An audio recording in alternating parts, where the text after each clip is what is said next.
أعوذ بالله من الشيطان الرجيم بسم الله الرحمن الرحيم قل لا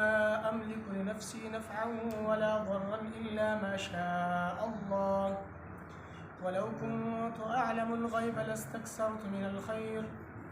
وما مسني السوء إن أنا إلا نذير وبشير لقوم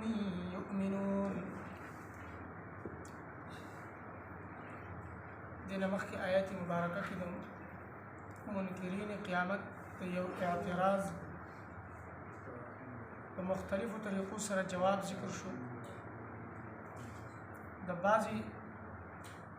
طریقو سره په دې آیت کې هم د هغو جواب ذکر کیږي، لکه مخکې د منکرینو په اعتراض کې د قیامت سره متعلق اشکال او سوالو چې قیامت په کله قایمیږي. یو جواب ذکر شو چې د قیامت علم خو الله سره دی، بل چا سره نشته دی. بل دا چې د قیامت واقع کېدل ظاهرېدل دا د الله په طاقت او قوت کې دي، بل څوک نشي ظاهرولی. دریم دا چې قیامت یو محتم بالشان دی، لوی اهمیت لرونکی دی په اسمانونو او په ځمکه کې. څلورم دا چې قیامت دا به اچانک راځي. پنځم دا چې دا خلق تانه د قیامت تپوس کوي، لکه ته چې د قیامت تلاش کوونکی، ته چې د قیامت سره متعلق تلاش کوي او لګیای، داسې طریقې سره تانه دو سوال او جواب کوي. اوس په دې آیت مبارکه کې نور دو طریقو سره د هغو جواب ذکر کیږي. قل لا املك لنفسي نفعا ولا ضرا الا ما شاء الله. زه ځان دپاره د نفع او د نقصان اختیار نه لرم، د نفع او د نقصان مالک نه یم. نو د قیامت ماته څه پته ده، د قیامت ماته څه علم دی. الله تبارک وتعالی د حضور نبی کریم صلی الله علیه وسلم په ژبه مبارکه باندې دا اعلان کوي، قل لا املك لنفسي نفعا ولا ضرا الا ما شاء الله. زما محبوب صلی الله علیه وسلم دی خلق ته ووایه چې زه د ځان دپاره د نفع او د ضرر هیڅ اختیار نه لرم. که ما ته فایده ملاویږي نو بیا هم دا د الله تبارک وتعالی په اختیار سره، که ما ته نقصان رسی، تکلیف رسی، نو د دې اختیار هم الله سره دی. زه د ځان نه نقصان او تکلیف نشم لري کولی، او ځان ته په خپل اختیار سره نفع او فایده نشم رسولی، الا ما شاء الله، مگر هغه چې الله وغواړي. څه چې الله وغوښته هغه به کېږي. د چا په حق کې الله د نفع فیصله وکړله او الله ورته فایده رسول غواړي، هغه ته به فایده رسي. چاته الله تبارک وتعالی نقصان او تکلیف رسول غواړي، هغه ته به تکلیف او نقصان رسیږي. هیڅ یو انسان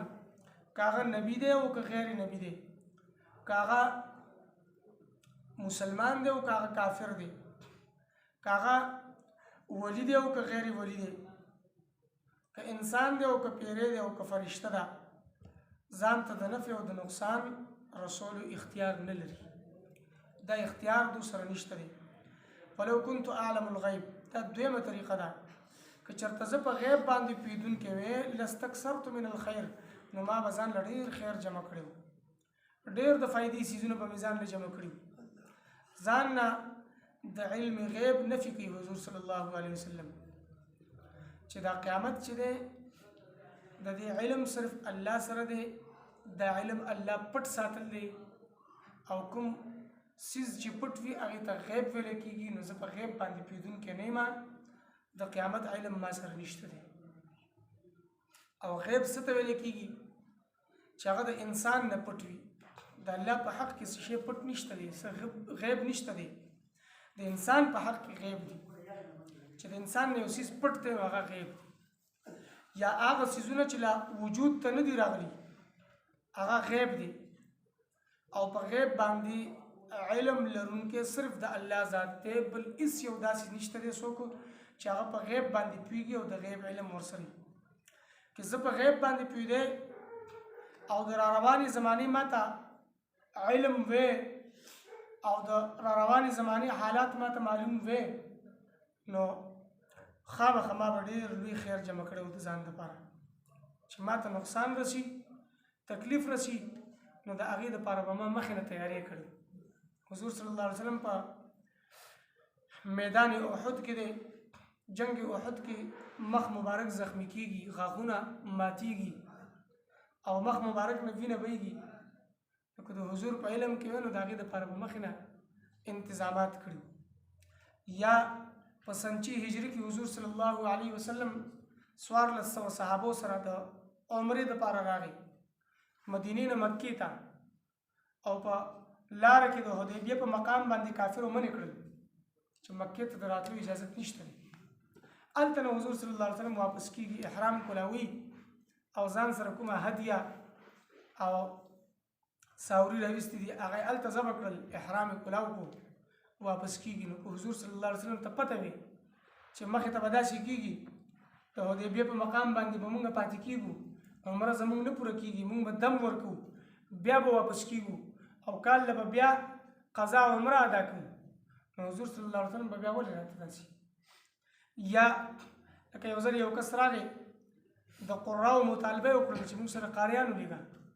زموږ علاقې ته لاړ شي خلکو اسلام قبول کړ دی چې هغو ته قرآن ښي حضور صلی الله علیه وسلم 70 قاریان ولیږل 70 صحابه چې هغه بهترین قرآن ویونکي وو هغه یې ولیږل او دې خلکو چې هغه بوتلل نو هلته هغه شهیدان کړي نو حضور صلی الله علیه وسلم ته علم وی چې صحابو سره به داسې کېږي نو حضور به ورسره صحابه لیږل حضور به ورسره هغه پوه قاریان لیږل چې هغه په قرآن کې ماهر وو قرآن بهترین انداز سره ویونکي هغه به حضور لیږل حضور صلی الله علیه وسلم فرمایي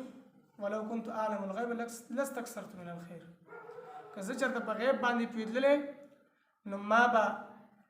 ځان له ډېر خیر جمع کړی و ډېر د فایدې څیزونه به جمع کړي وو خو زه په غیب باندې پوهېدونکی نه یم د غیب علم ما سره نشته دی او دا د حضور صلی الله علیه وسلم په ژبه مبارکه باندې الله رب العزت اعلان کړي زما محبوب صلی الله علیه وسلم دوی ته اعلان وکړ چې زه په غیب نه پوهېږم او وما مسني السوء او ما ته څه تکلیف بیا نه رسېده که غیب باندې پوهېدلی نو ما ته به تکلیف نه رسېده ما به اول نه د هغې دپاره انتظامات کړي وو خو ما ته دا پته نشته چې سبا به څه کېږي ما سره څه کېږي فایده رسي نقصان رسي هغه د الله په اختیار کې دی او په هغې باندې عالم الله رب العزت دی ان انا الا نذیر وبشیر خپل د دو صفتونو ذکر کوي او دا هم الله تبارک وتعالی د حضور صلی الله علیه وسلم په ژبه مبارکه باندې اعلان کوي چې ته ورته ووایه چې زه خو یرونکی یم او زیری ورکوونکی یم هغه خلقو ته یره ورکوونکی یم چې کوم نه مني اطاعت او تابعداري نه کوي د الله حکم نه مني او د الله رب العزت پیغام ته غاړه نه ږدي زما خبره نه مني د الله او د الله د رسول اطاعت نه کوي د هغه خلقو دپاره انذار دی یره ده چې خلقو کېدای شي دنیا کې په عذاب کې مبتلا شي دنیا کې سزاګانې تاسو ته ورسي او دنیا کې په مصیبت کې مبتلا شي او په آخرت کې بیا تاسو دپاره د دنیا د مصیبت او د دنیا د عذاب په مقابله کې ډېر لوی عذاب او ډېر لوی مصیبت دی د دنیا د سزا په مقابله کې هلته بیا لویه سزا ده نو دا یره ورکول د نبي ذمه داري ده او دا د نبي صفت دی نذیر چې خلقو له یره ورکوي د الله د عذاب نه یری وبشیر لقوم یؤمنون او زیر ورکوي هغه قوم ته چې ایمان راوړونکي دي د الله او د الله د رسول اطاعت کوي هغو ته زیر ورکوي چې تاسو ته دنیا کې هم کامیابیانی په آخرت کې هم کامیابیانی دنیا کې هم انعامات او په آخرت کې هم انعامات او د آخرت هغه انعامات د دنیا په مقابله کې هغه په سونو او په زرګونو درجې بهتر او غوره انعامات دي هغه به تاسو ته نصیب کیږي چې تاسو ایمان راوړو د الله او د الله د رسول اطاعت کو تابعداري وکړه قل لا املك لنفسي او زما محبوب صلی الله علیه وسلم زه اختیار نه لرم د ځان دپاره نفعا ولا ضرا د فایدې او نه د نقصان چې د ځان دپاره د فایدې او د نقصان اختیار نه لرم نو د بل دپاره به څه لرم الا ما شاء الله مگر هغه کېږي چې الله یې وغواړي ولو كنت او که چرته وې زه اعلم الغیب پوهېدونکی په غیب باندې لاستکثرت من الخیر نو ما به ډېر جمع کړی ځان دپاره خیر وما مسنی السوء او نه به ورسېدلی ما ته څه تکلیف ان انا نه یم زه الا نذیر مگر یرونکی مبشر او زیری ورکوونکی یم لقوم د هغه قوم دپاره یؤمنون چې ایمان راوړونکي دي